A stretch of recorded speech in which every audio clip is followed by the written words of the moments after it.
Assalomu alaykum hammaga. Kiyimga e'tibor bermaymiz, rabochiy kiyimdamiz, ishdamiz. Hozir bitta yana bir foydali video qilishga qaror qildim. Bekorchilik mahalda video qilib qo'ying. Kimgadir foydali, kimgadir foydamiz tegsa, xursand bo'lamiz. Xo'p, menda Lacetti Brus 8 mashinasida nima o'rnatilgan? Sentr zamok o'rnatilgan. Knopkada yopsa hamma eshik yopiladi, o'ynak ko'tariladigan.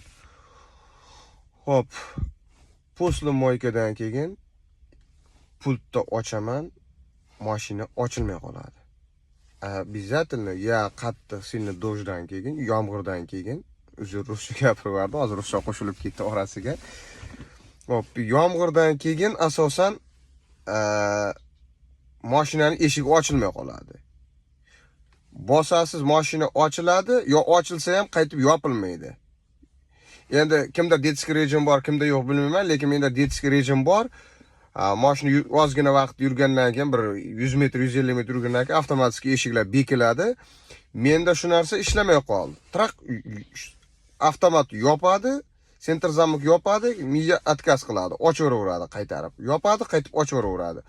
Xullas, moyka qilib chiqqanimdan keyin haligimdan moyka qilib chiqqanimdan keyin mashinani yopaman, yopilmaydi. Yo bir xil payt yopaman, yopilgandan keyin bosib ko'rsam sirazi ochilmaydi pultda. Turaveradi. Hech narsa ishlamaydi. Na chiq ketmaydi, na boshqa bo'lmaydi, hech qanaqa ovoz ham yo'q, boshqasi ham umuman ishlamaydigan holat bo'ldi. Keyin bir tomoni bo'ldi, ko'p marta orqa passajirni orqa chap tomon, o'ng tomon. Orqa o'ng tomon passajir tomonni eshigini sentr zamogi ochib yopadigan bunaqasi zamogi kuyib qolaverdi. Endi uni aktivator deydi, aktivator zamka deydi.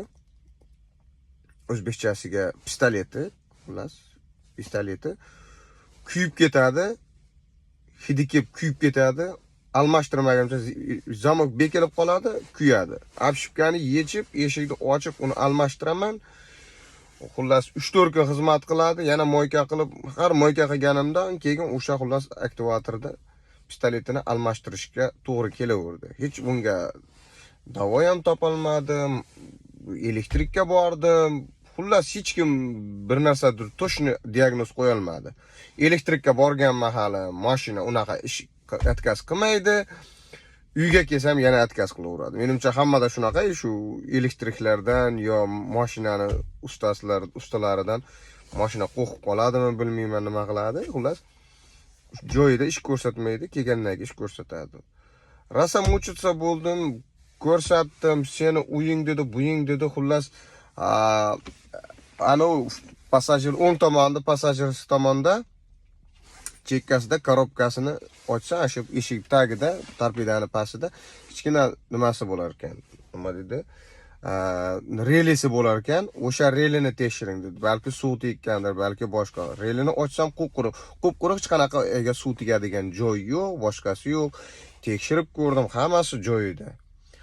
Oxiri qaror qildim, bitta o'sha narsani, sentr zamokni agar ishlamaganda hammasi postoyan ishlamay qolish kerak. U faqat posli moykadan keyin ishlamay qolmasdan postoyan ishdan chiqish kerak edi bu reli degani. Keyin kimdir aytdi, relini almashtirib ko'ringchi dedi. Ha, bo'pti, relini almashtirib ko'ringchi dedim. Xullas bitta reli zakaz qildim internetdan. Reli keldi, rabochiy koreyskidan. Endi yangisi bo'lmasa kerak bo'lardi, bilmadim. Rabochiy koreyskidan o'zining radnoydan zakaz qildim. Zakaz qilib, o'ziniki ham butun, hech qanaqa ichida bir nima kuygandi yo boshqa narsani hidi kelmaydi, hidi kelmagan, kuymagan, normal holatda, hech qanaqa uni defekti bo'lmagan. Xullas almashtirdim.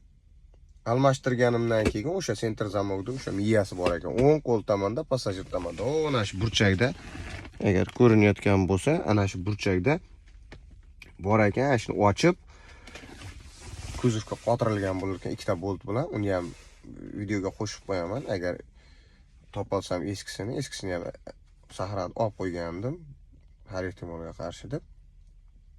Xullas o'shani sotib olib, zakaz qilib olib kelib qo'ydim. Shundan keyin shu muammo yo'q bo'ldi. Pistolet kuyishi ham yo'q bo'ldi, knopkada ochilib yopilishi ham hammasi joyida, moykadan keyin ham mashina ochilib yopiladi. Xullas, sabab ana shu nimadan ekan? Relidan ekan, shu passajir tomonda, o'ng tomonda hozir ko'rsatgan joyimda relisidan chiqdi, lekin o'zini relisi ham normal rel edi. O'shandan keyin xullas moykadan keyin ham, boshqadan keyin ham hech qanaqa atkaz qilmasdan ishlaydigan bo'ldi.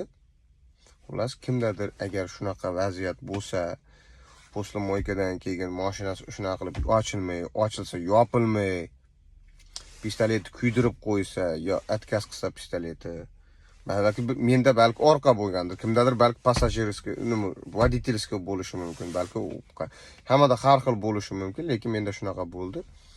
Birotta tanish bilish, yangi sotib olib, bozorga borib sotib olishdan oldin tanish bilishdan birottasidan olib, tekshirib qo'yib ko'rsa bo'ladi. Endi tanishlar ham bir haftaga bermaydi-yu, hech kimga-yu.